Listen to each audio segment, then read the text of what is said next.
Please welcome to the stage the publisher, the founder, the creator of the Everything Everywhere blog. Again, one of those first people to be at the first ever TBEX, Gary Arndt. North Fork Road, you're almost home. Do you have a preference? Doesn't matter to me. All right, Gary. All right. Let the interview begin. Yeah, this isn't your first keynote at TBEX, but I figured I needed to wrangle you a little bit. All right. And hopefully you'll say something enlightening. Or at least tweetable. At least tweetable. And there's his Twitter handle, @EverywhereTrip. So who in here is not familiar with Gary at all? Anybody? Don't be afraid. You gotta check his ego, so everybody raise your hands. No, Chris knows me. He's just not familiar with me. Not in that way. No. All right, so let's start from the beginning, because when I first met you, the story that I heard was that you sold everything you had, and you traveled around the world with a backpack and flip-flops. You're wearing flip-flops today. Is that true? Sort of. I didn't sell everything. I sold my house, signed my car off to my parents, put everything in storage, and sold a bunch of stuff. But basically, the plan was, what I told everyone, I'm going to travel around the world for a year. Secretly, I thought it would be 2 years. In reality, I just never stopped. So how long were you on the road before you went home? 9 years. And I didn't go home. I just kind of... Well, you didn't have a home to go to. Yeah, what happened is you can travel a long time. And I was talking to Nora about this, that when you're on the road that long, your identity gets tied up with being the guy that travels all the time. And it was very difficult for me to stop traveling. And I eventually came to the realization, Rick Steves doesn't travel full time. Arthur Fromer doesn't travel full time. Samantha Brown doesn't travel full time. And all the stuff I did can never be taken away from me. So I was at peace with it. And did any of those people travel as long as you did, hell continuously? No. Yeah. Samantha Brown is an actress who got a part in a TV show. We love Samantha. First controversial comment by Gary. Go ahead. No, but she'll tell you that when she tells her story. She was an actress and she auditioned for the role. That's just a fact. Okay. Rick Steves is a publisher.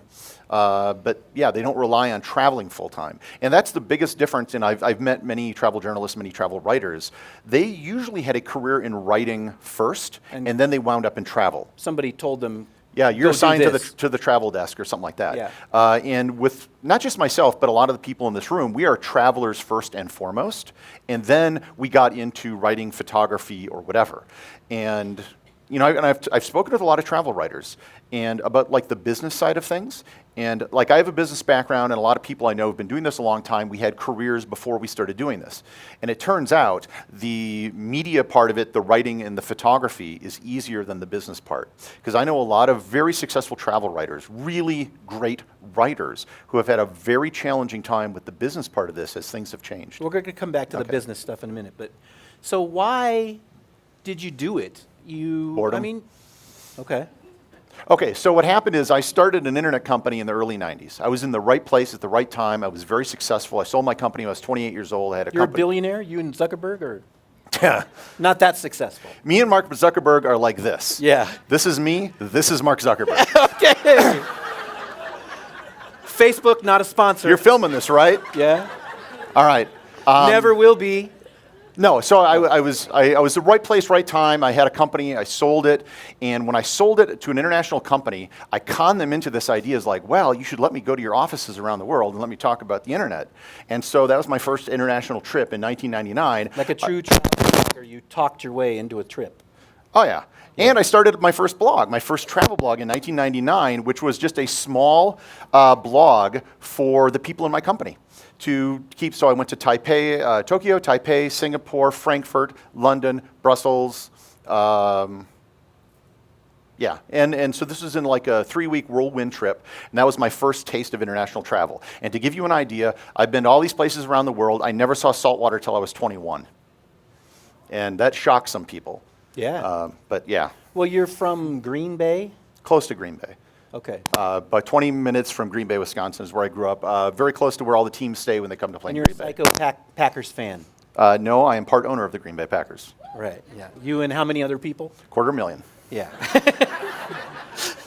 And that's not a joke. I own a share of stock in the Green Bay Packers. I know, you're proud I'm of it. invited to a shareholders meeting. I get to vote on the board of directors, and that is all. Yeah.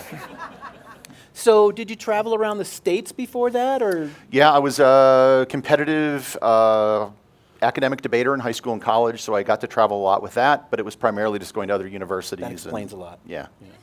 So, No, it so doesn't. you liked travel, right, from a young age, I'm guessing. I was the kid who grew up reading the encyclopedia Yeah. or the almanac. believe And that. so if anyone's talked to me for 3 seconds, like, I think Spud was saying, like, oh, why is the sky blue? And I was like, well, actually, it's Raleigh Yeah. scattering. Yeah. Well, and my uncle worked at the local school, and they would throw away copies of National Geographic. And I would always read National Geographic. And actually, when I sold my company, one of the things I started doing, is because I could afford it, is I started collecting National Geographic magazines. And I owned one of the largest collections of National Geographic ephemera, and an original copy of issue 1, number 1 of National Geographic, one of the 500 editions of the Machu Picchu book that Hiram Bingham created for the first National Geographic expedition to Peru. So yeah, this stuff was in my blood, and it was something I always kind of fantasized about doing. And my tagline for my website for a while, until I got into trademark problems, was I was a one-man National Geographic. And then people were thinking, like, oh, you work for National Geographic? And I was like, no. But Yeah, they took issue with that, I'm sure. yeah. So once they realized who you were. So, so you sold your business, you tricked the people who bought it Yes. from you. So after I sold the business, I left that after exactly 1 year to the day I quit. That was my That was your contract. contract, yeah.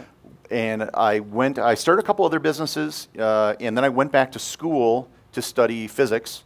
So I studied geology and geophysics for 3 years, because I always said if I could do it again in college, I would either blow off all my classes and treat debate like football players treat football. I'd just get D's and win a national championship, which I never quite did. Or I wouldn't debate at all and would have gotten a degree in physics. My degrees were in math, economics, and political science.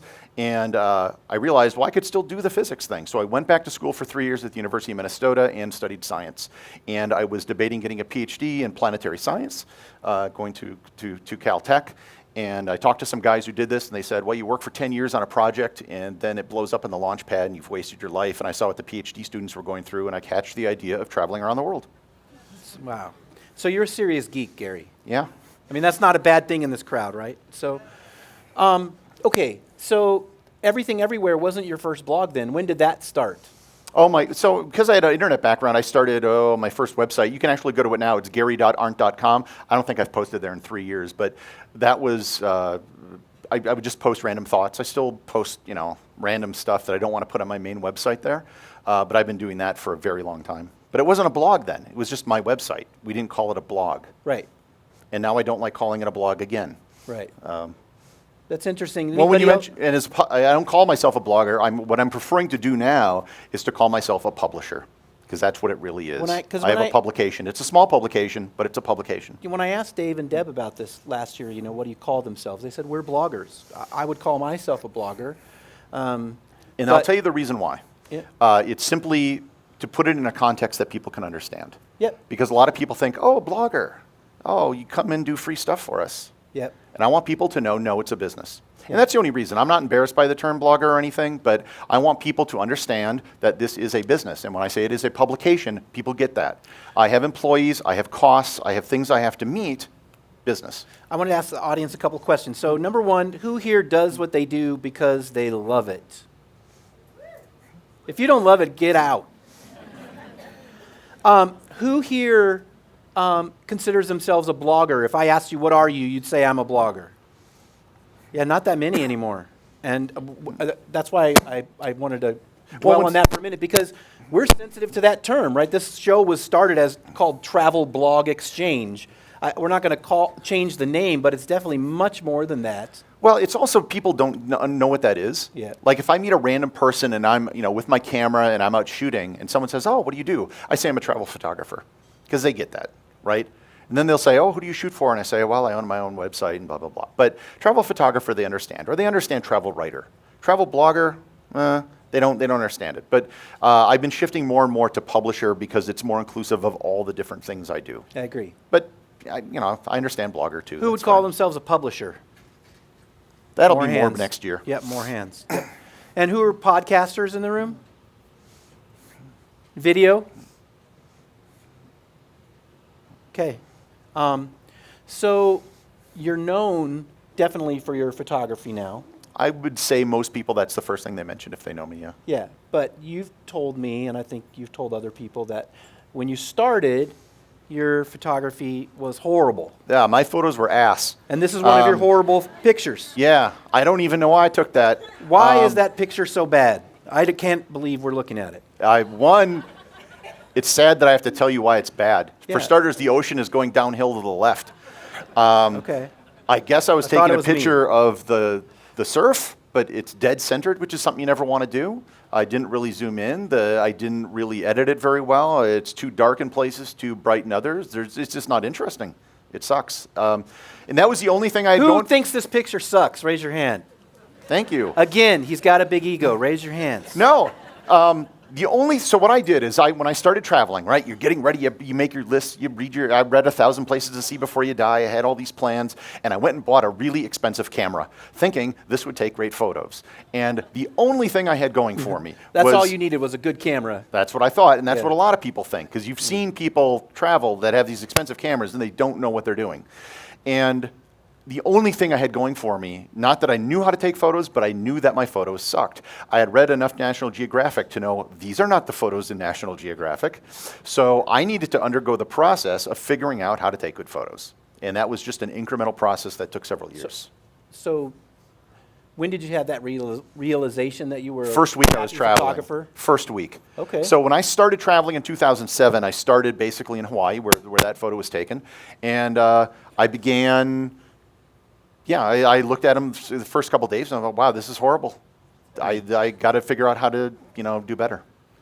So this next one, you're proud of this picture. Well, it's taken in the Pacific, so it's a counterpoint to the photo in Hawaii. I took this in the nation of Tuvalu. This was in 2016. There is not a whole lot in the nation of Tuvalu. This may be one of the greatest pictures ever taken in that country. The population is about 9,000. And I went there after TBEX Manila, actually, because it was the only country in the Pacific I hadn't been to. And I spent 4 days there, and the highlight of every day was just going to the lagoon and photographing the sunset. Yeah. So certainly better photos, certainly better sunset photos. But I think in terms of what you can do in the area, in the Pacific, a lot better than the other one. Yep. And there's a controversy a few months ago. There was this woman, and I've never met her. I don't know who she is, but she was some kind of an influencer, and there were a lot of pictures of her with this beautiful blue sky, and then it turned out that the blue sky was photoshopped. Like every destination she went to had the same sky Are background. you insinuating that Instagram influencers are fake? I am shocked. Yeah. Shocked, I say, that there's gambling in this I'm establishment. going to come back to that too. I'm going to let you talk Oh. about Instagram. But first of all, there's a lot of clouds in this photo. Yeah? Right? It's they're overcast. They're original clouds. Right. They're not Photoshopped. So it doesn't have to be, my point was, it doesn't have to be a perfect day, a perfect sunset, a clear blue sky to make a good photograph. I don't know, because I'm a No. horrible photographer. So The world is a pretty awesome place. You don't need to fake shit to take good photos. yeah.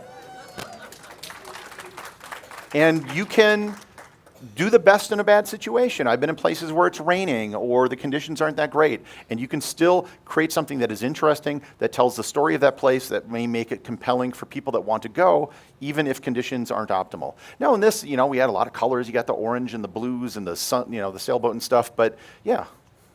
All right. So we're going to come back to photographs in Okay. a bit, but you talked about Instagram. First, I want to ask another question to the audience. Who in the audience considers themselves an influencer? Not you think people call you that, so you call yourself that. If anybody asked you, would you say, I'm an influencer? Raise your hand. 1. Oh, maybe 10. Who is offended by being called an influencer? Nobody? Just me? Oh, wow. Okay. That's not true. You guys are offended by being called influencers, aren't you? I'm offended by being associated what many people call themselves influencers do. Okay. They have given us a very bad name and a black eye, and that's the problem. It's not the term influencer per se. It's just, okay, who would say that they create user-generated content? like two. Well, we're content creators. I mean, But there's a connotation to that user-generated content. that's like free From stuff the business, on exactly. Yelp It's or like you're whatever. just a tourist Yeah. who took a picture that we liked, not you're a professional who spent 10 years of your life traveling and honing your craft. Or am I just on my high horse a little bit too much about Oh, that? there's definitely, if I said I shot for a magazine, my credibility with most people would go up far higher. And this is the only area in the world I can think of where being an employee has greater status than being an owner. I own my publication, I own my images, I own everything, and that is seen as being lesser than being an employee if I said I worked for National You Geographic. write for the New York Times. Yes. Yeah. And that is why a lot of people do that. There is prestige in being associated with that name. And one of the problems I think bloggers suffer from is that lack of prestige and the lack of association, because most blogs are not name brand. Everyone in the world knows who National Geographic is. And read the January 2020 edition of National Geographic Traveler. I'm sorry, they went out of business. It won't Yeah. exist. We're going to come back to that too. Yeah. Okay. Yeah, we're going to come back to that. Sorry. Just getting warmed up here, We're Rick. just- I know. I'm saving the best for last. So you put this up a short time ago, and you talked about this photograph, which I know, again, you're proud of, and I love this photograph. But what you said was you changed the way the photos that you were sharing on Instagram and the way you were doing Instagram. Yeah. So why did you do that? I had people calling me a landscape photographer. And I do landscape photography, and there's absolutely nothing wrong with it. But I do a lot more. And the photos I take of people and other places I never post on Instagram because they don't perform well. And I found myself censoring myself so I would only post photos that I knew would perform well and get a lot of likes. And it was just the same crap that looked like it was on a Successories poster, or a rainbow with like, you can succeed if you can do it. Rainbows, waterfalls, mountains, and sunsets. That's all people care about. That other than the bikini model shots, okay? I think it might be me, not you. Oh. So, yeah. So, and I realized it's like, look, I am not a 20-year-old thin white woman. I am That's not. apparent. I am not going to be getting Instagram influencer things, even though I got a verified account and a lot of followers. So I just realized it's like, screw it. Screw it. I was averaging like 3,000 likes a photo. I said, screw it. I'm not going to do this anymore. I like that photo, and I'm going to post it, and I know it's going to bomb. And that's what I've been doing ever since, is I've just been posting longer stories and photos in places I find interesting. And surely enough, my like count has dropped as I thought it would, and the number of followers I have has gone up. I don't get it. But it's the whole Instagram economy is going to collapse. No doubt about it. Soon. I don't know if you've seen what they're doing in terms of hiding the number of likes. And a lot of people are like, oh, this is so great. The reason they're doing this is because anytime someone makes money on Instagram, that is a problem for Facebook, the owner of Instagram, because that's money that they are not getting. They want money to go to advertising, not to influencers. Yep. So when Kim Kardashian gets $1 million for an Instagram post, Mark Zuckerberg says that's $1 million that ought to be going to Facebook. And Yep. so the reason they're getting rid of likes is to take away data, to confuse things. So they're not going to outright say it, but they're going to change their algorithm so photos from people with large followings will appear less. They will take away likes so people don't know what's happening, and they will slowly but surely choke and stifle the Instagram influencer economy. Make no mistake that this is going to happen, and if you don't believe me, look to what they did with fan pages on Facebook. And where will you be able to get good data? Instagram advertising, and that's what they're trying to push. And basically, most of that advertising money on the internet goes to Google and Facebook. Well, yeah, that's another thing we were talking about. We get a lot of people in PR that talk about earned media, right? And that's what they've always done. But earned media was always reliant upon someone paying the bills, and that was advertising. So where did most advertising go back in the day? Newspapers, radio, television, magazines, right? And all those things, they created content. They produced stories. They created shows. They made content. Now, online, almost all of the money is going to Google and Facebook, I think 70 to 80%. They produce no content. Where's the rest of that money going? It's going to Pinterest. It's going to Microsoft with Bing and LinkedIn. It's going to Amazon, and it's going to a host of other places. Then, if you look at the money that's actually going to content creators, 30 to 50% of that is going to ad networks that are running the ad networks. And those are companies like Mediavine and whatnot. So the amount of money that actually goes to content creators is very little. Infinitesimal. So if you're not funding journalism, if you're not funding content, do not expect free content. Hear, hear. Because it's got to come from somewhere. And I've talked to people about this, and like, well, that's not our problem. We just do this. And I'm like, okay, you can keep doing this for a few years, but in the long run, you're screwed, because it just ain't going to work. And that's why I'm calling myself a publisher, because it's a business. And it is a business. I have expenses, and if I don't pay those things, people get very upset. I have to really pay money. And almost all the people we work with are for-profit enterprises, or there's certainly a business aspect involved, and tourism, as you know, is a multi-trillion-dollar business. So this notion that they want to promote market tourism to drive dollars, but not pay the people that are doing the marketing is obscene. I agree. So, God, I hope there are some good tweets when I get off the stage. yeah. So, you wrote this post a few months back. Now is the golden age of travel writing, with an asterisk. And I thought this was very timely because Spud Hilton in the room? There he is. Spud, an amazing journalist, writer, editor, content creator. Thank you so much. You've been here many, many times. Spud recently left the San Francisco Chronicle. You were there for 20 years, Spud? And now they've closed down their travel section. It is no more. Like 2 weeks later, National Geographic Traveler shut down. And now how many travel sections are left in the U.S., Spud? New York Times, who else? If I had to guess, I'd say 4, but if you're talking about standalone sections instead of just travel content inside the home and garden section.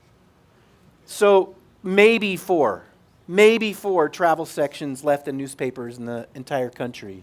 So how could it be the golden age of travel writing if all those publications are going out of business?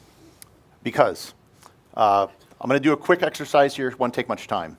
How many words are in an average travel magazine? Let's say, just to make the math easy, 50,000 words. Let's say also to make the math easy that they paid $1 a word. Let's double it just to be conservative, $2 a word. So we're now looking at $200,000 an issue for writing. Let's double that again for photography, now $400,000 an issue. We're talking one of the big 3 travel magazines.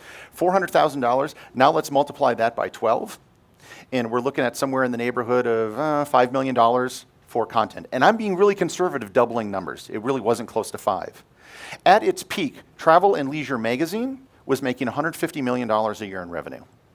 Now, I understand there's a lot that goes into a magazine. You have editors and printing costs and shipping and things like that, right? There's a lot that goes into it. But the point being, what actually constitutes the content of the publication constituted a small single-digit percentage of what they were paying. So it was a great time to be a publisher. Now is a great time to be a publisher. But what's changed is that the internet has lowered the cost such that everyone can be a publisher. And all that margin between the money that was spent on content and the $150 million, that margin can all be captured now by the content creator, the writer. Now, yes, but to be sure, none of us are going to make $150 million doing this.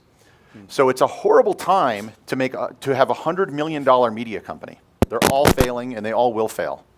It is a great time to try to make $100,000 on a website. And there are more and more people doing it. Every time I come to TBEX, there are more and more people making a living off of travel content. And the reason is and everyone's so worried about the revenues are dropping. It's like, no, it's because the internet was never about making money. The internet was about reducing costs. If it takes a dollar per issue in printing, paper, and postage to send out a glossy magazine, on average, it costs $100,000 to reach 100,000 people, approximately. I reach 100,000 people for about $100 on my website, and I got a really expensive hosting plan. You can do it for a lot less. So we're talking many orders of magnitude cheaper to reach the same number of people. And when National Geographic Traveler and Condé Nast Traveler and Travel and Leisure all shut down their print publication, which will happen, they'll issue a press release saying, oh, we've gone only digital. Now, they're big, expensive blogs with office space in Midtown Manhattan.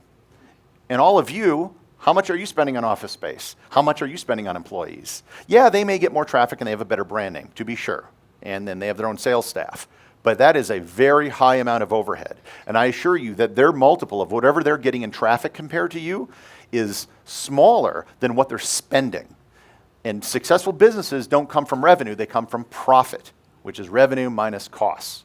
And by having low-cost operations, that is where the success, and that is why it is the golden time to be a travel writer. The asterisk is if you own your own website. You're here again. Yeah. So, Facebook. What do you think about the way Facebook is doing likes now? You said they took away fan pages. I think you now have a Facebook group. Groups are where it's at right now. Yeah. But they'll screw that too. Yeah. I don't trust them any further than I can throw them. And I think the lesson, we've reached peak social media. It's not going away, but it's not going to get any bigger. We've gone through phases where first it was Twitter, and then everyone needed to be on the next big thing. And so there was even a wave of, Google Plus. We had to be on Google Plus and all this stuff. And now I think that's done. And what you're seeing is a reversion back to basics, to stuff you own. Website, your email list, podcasting, things like that. You control the platform. If you are reliant upon another platform, I'm not saying you shouldn't use Facebook or Instagram, I have that too, but don't rely on it because they're going to pull the rug out from under you at some point. Yeah. I was saying to somebody the other night here that I love the internet for what it gives me.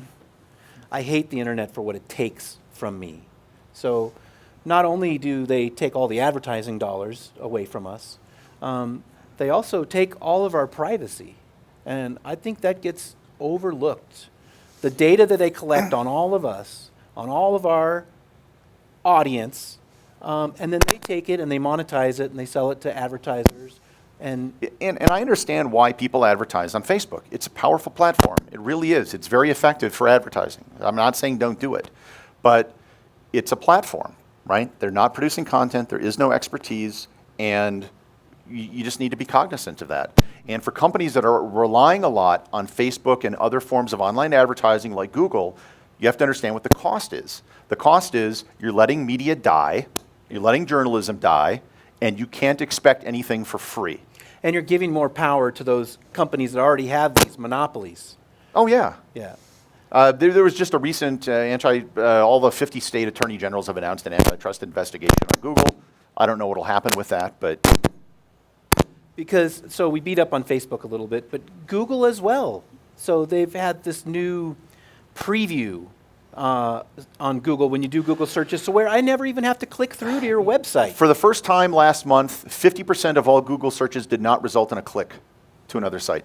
Yep. So more and more they're trying to keep you on Google, which of course means all of our traffic is going down, which means that even, and this is a big problem for everyone in this room, including myself, we are very reliant on Google for traffic. Mm-hmm. And think what would happen if that dried up.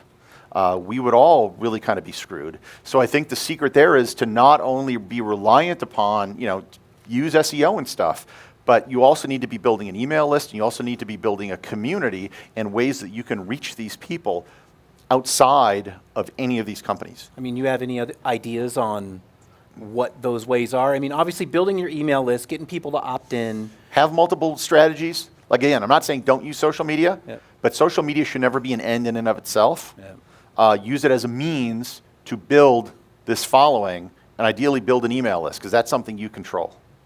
So where do you see the future going? Is it really a good time for all of us here? Can we get around those challenges? Yeah. Because look, even if Google is going to run into a wall at some point, there's only a limit to what they can do in terms of like antitrust and things like that. So I think there'll always be delivering traffic because if they go too far, there'll be a backlash. At that point, people have no incentive to provide them snippets, and a lot of their content goes away, a lot of that stuff that's not delivering clicks. But yeah, it's to keep your costs low. And the thing I've been telling people is you need to develop, if you can get 50 people, not even 50 people, 10 people who will follow you like a cult leader, like they'll drink the Kool-Aid, then you're set. Because with 10 people, you could sell a tour to 10 people. You could sell a book to 10 people. You can make actual money with 10 people. And we get so jaded with these big numbers. Oh, I got to have 100,000 followers on Instagram. Bullshit. How many people are in this room right now? Couple hundred? 300 some odd, Yeah, I'm talking to 300 people. Now, we poo-poo 300 people if it's social media or if it's some sort of number online. But if it's 300 people in person, then that's impressive, right? In podcasting, you look at these big podcasts like Joe Rogan or something, they get millions. Like, oh, I don't have that. But you don't have to have that. You can reach and be influential for a small number of people. And in terms of like the things I do, of the platforms and the blog traffic, podcasting is the smallest number. But when I meet people in person, the first thing they always mention, podcast. Well, why? Because they hear my voice. And I'm a lot better in person than I am online. And they develop a bond with you, whether it's video or audio or something, or meet people in person to do meetups. I've always said that's the true test of influence. It's not some number, it's not some metric. It's how many people could meet you for drinks of your readers. When you go to a different city, you have people that want to meet you. That's the real test of influence. Not really something you can put in a media kit, but that is really what it is, the number of people that want to meet you. I remember I had a guy, I was in Jasper National Park. He took off a day of work and drove his motorcycle 2 hours to have lunch with me. And I called him the day before. It's like, oh, could we do it a different day? And he's like, well, I kind of took off from work. And I'm like, man, I can't. If someone's going to do that to have lunch with me, I can't screw him over. So yeah, I met with him. Has anybody out there had lunch with a fan, like in a foreign country, in a foreign land? Yeah. How many of you became friends, like real friends, with people who are fans of your blog and your website? I've had people that have gone with me on 3 different tours. Yeah. Here's a really good example. Chris Gillaboo, who was a speaker at an event. When he started his email list, he personally sent emails, not a form mail, but he personally wrote the first 10,000 people that signed up for his list. 10,000 sounds like a lot, but if it's a couple every day, that's doable, right? To make a personal relationship with those people and to just wanted to say thank you. This isn't a form mail. If you ever anything, feel free to write me. Let me know. I can answer your questions. The reason I have my Facebook group is I can be a reference for people when they have questions about travel. Happy to answer them. Answer questions all the time from other bloggers to help them out. And if you're a resource for people, they'll usually reciprocate at some point. So you told me the other day that you and several other top publishers, I'll call you guys publishers for now, were not working with brands and DMOs as much as you used to before. Correct. Why? Because it's a headache. And let's piss off the rest of the people in the all room. right. Well, okay, I think the real reason is because we're all making enough money on our websites that we don't need to. And so we're only going to do campaigns and work with brands if it's something that's attractive. And what's happening is a lot of brands and people in the tourism industry are inundated with pitches and requests from brand new bloggers or people that don't have a large following, and that's what they view the blogging world as. What they're not seeing is who is not pitching them. And so it's kind of an unseen thing. And I noticed this, and so I asked in one of our private groups, are you people working with destinations as much as you used to? And the answer for most people was no, we're not. And because it's just not appealing, there's oftentimes they're putting unreasonable demands with great, they have a lot of requests and then crazy demands on top of it. And so people are just walking away from it. It's easier to just go buy a hotel room yourself and go on a trip than it is to work with a destination. And I found that in several times where it's like, screw it, no thanks, I'll do it on my own, I'll spend the money, and that's what's happening. So isn't that kind of going back to the traditional media model where you create content and you sell advertising and Kind of. with a middleman taking part of the money? But the difference is they're not, first of all, it's only the top tier that's doing this, right? So it's not it's the people that are in the multiple hundreds of thousands or millions of page views. They're able to do this. But secondly, even traditional publications will often work with the industry. And what's happening is there's just kind of they don't need it, so they're not going to do it. And there are some very smart people in destination marketing, and they get it. But not a lot of people do. This is still new territory for a lot of people, even though we've been doing this for 10 years.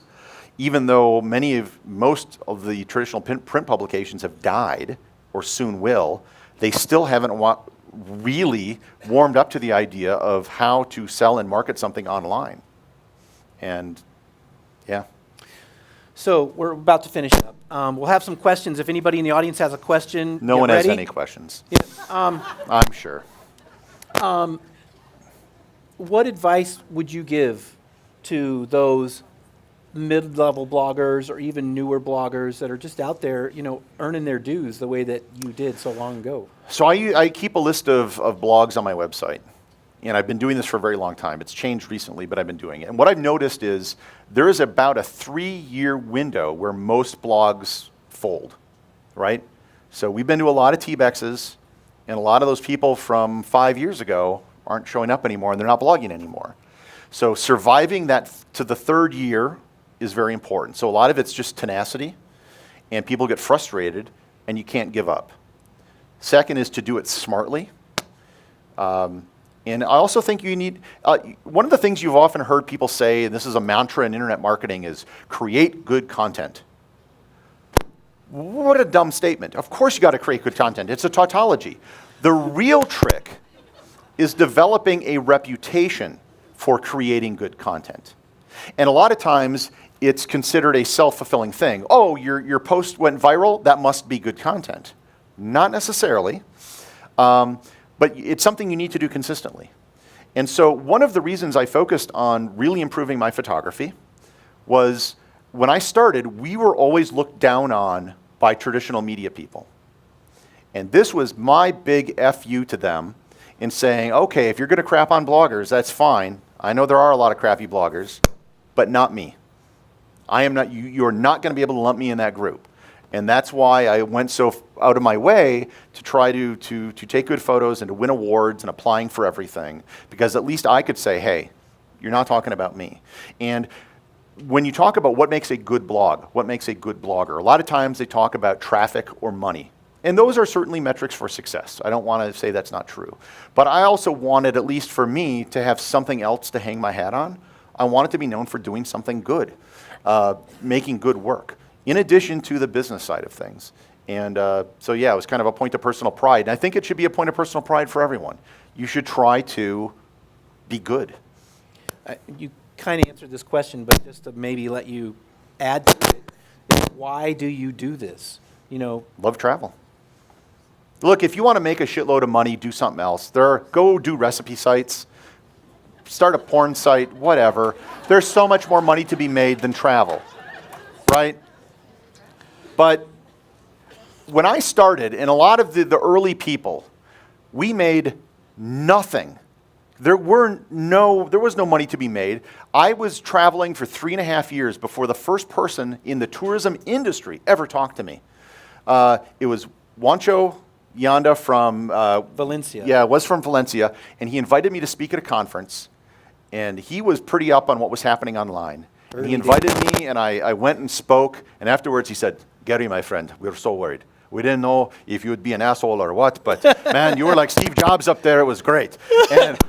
And then they took me to lunch with a bunch of tourism officials, and I saw the bill, and I thought, holy shit, there's a lot of money in travel. And that's when I stuck with it. But yeah, I made $0 for years. And, so in one hand, if you're starting now, there's more competition, that is true.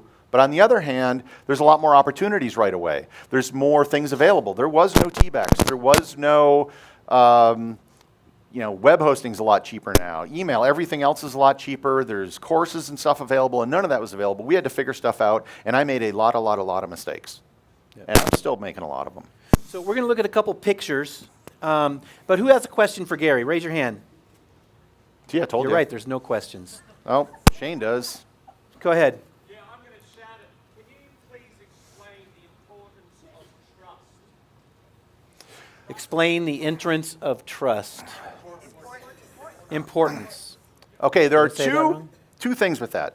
There's real world trust in like, do you trust me? As a follower, are you going to listen to my advice? And then there's what Google is now talking about in EAT, which is expertise, authority, and trustworthiness. And they've applied this primarily to health and finance, but it's going to come to travel eventually. And this is algorithmically, how should you be trusted? And this is something that you need to show on your website. It's embodied in social proof. It's embodied in how you can prove your expertise, which is awards, professional societies, your travel resume, right? If you're a well-traveled person, people are more apt to trust you in travel. So trust and authority, I think, are really where it's at. If you can show that you are trustworthy and authoritative and that you know what you're talking about, you will get an audience. And if you think of the bikini models on Instagram that have huge followings, are you really going to take travel advice from them? No. With that, any bikini models want to ask Gary a question? No, we had a question over there. Go ahead. Stand up, please.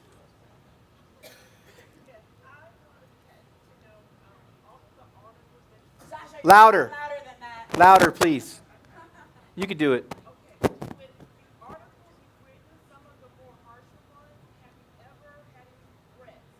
That's a great question. Have you ever regretted anything you've ever said? Her question was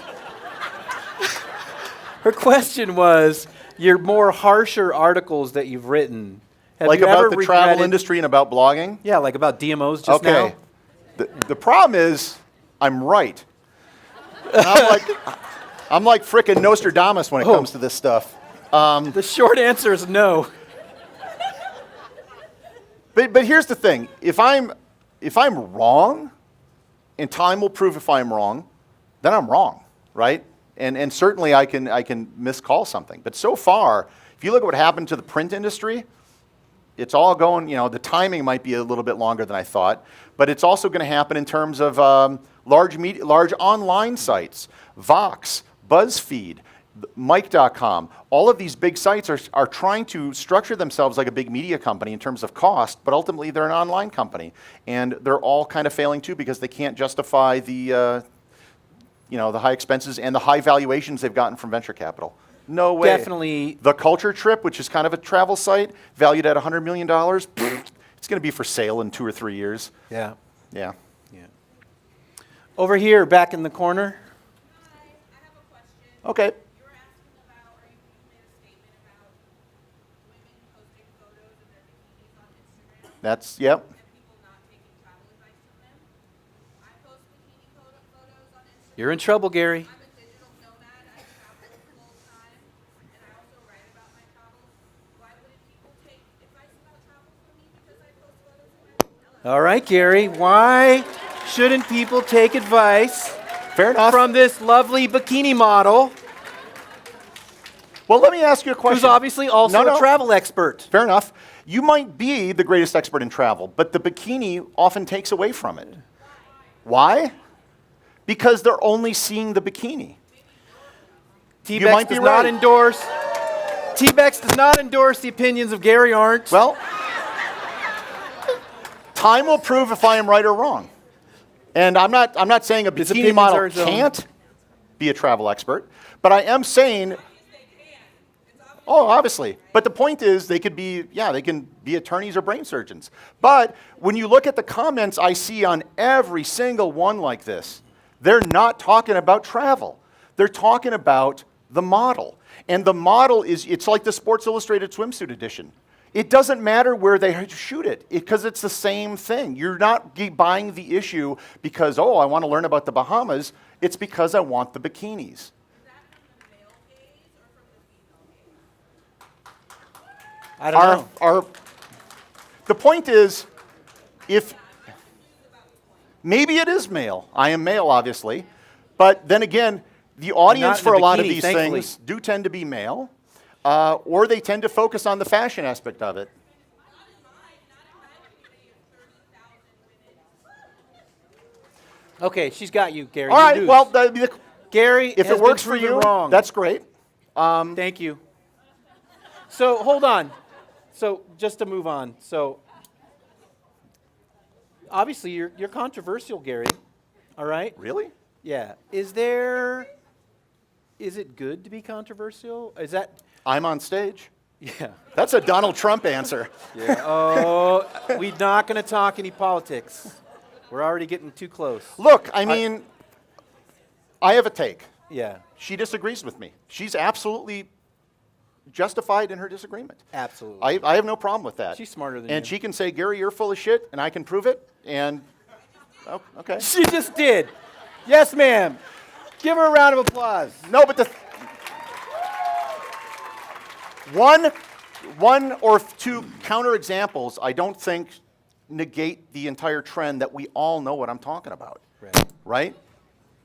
All right. You seriously don't know that all of these Instagram influencers who are using their bodies and sex appeal, that they're all creating great travel content? No, I'm sorry, I don't disagree. I disagree with that completely. Yes, there may be a few, and you may be one of them. I can absolutely accept that. But in general, I believe it is very much true that these people, the location they're in is irrelevant. It is a backdrop to them showing their bodies, and it's about themselves, not the destination or the place. All right. Yeah, we're moving on. All right. Jen, you had a question. A question and also a comment. So everybody here gets to see this side of Gary, Yeah. but I've also seen a little bit of a friendlier side to Gary. Gary, I've never seen you happier than when you are in the islands and talking about the islands. You've traveled all over the world, but your smile really, really lights up when you're in an island destination. Give us a couple of your favorites. Favorite islands? Samoa. Samoan people are fantastic. I absolutely love Samoa. Not enough people know about it. I think you're referring to the This Week in Travel where I called in from the island of Dominica. Another great island, my favorite island in the Caribbean.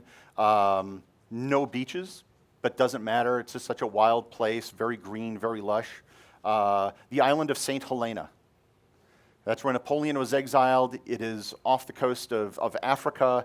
Very difficult to go. It's easier now. They finally built an airport, but it was a 5-day boat ride for me each way, and you were kind of stuck on the island. Palau was fantastic. The Solomon Islands are here. That was one of the places I visited in 2007. I visited the island of Rennell, and I remember asking them, we landed on a grass strip, and we had a 20-mile trip to the lake on the side of the island. We had 8 flat tires, no spare. They fixed it 8 times. We got there, and I asked them, how many visitors do you get? And they go, 10. Wow. And I go, like, 10 a month? No, 10. I think they get more now. But it was, and I felt, that was the place I had felt the most, like, remote.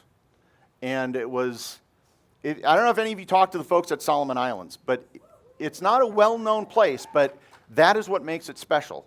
In Honiara, I remember meeting an artist on the street. He showed me his art, and he was just doing fantastic work. And it's a very special place. And to this day, I started my travels in the Pacific. It remains my favorite part of the world because so few people go there. And you know what? It's never going to become super popular because it's so far away from everywhere. It's a 10-hour flight to Fiji from LA. And that, people would rather go down to, Cancun or whatever, and so they're not going to go there, but it's very much worth it. All right, Gary, we got to go. All right. All right. And Jen is right. Gary really is a sweetheart, but he loves a debate, and you don't mind being controversial. Thank you so much for spending some time and sharing some of your opinions with us and some of your awesome photographs, because you really have become a world-renowned photographer. And by the way, I heard you giving somebody advice today. Somebody brand new to podcasting came up and asked you, hey, could you give me some tips on things that I should do? And you spent probably 20 minutes with her just answering her questions, helping her on how she could start her podcast and be successful. So let me add, after this at the party, we are going to be recording a live episode of This Week in Travel. It'll be me, Jen Leo, Chris Christensen, and Spud Hilton. We're going to be bringing people up to talk on the show. If you would like to come and tell me off and get recorded in front of a live audience, you are welcome to come do that. Yeah. If anyone wants to come tell me I'm full of shit, please do so.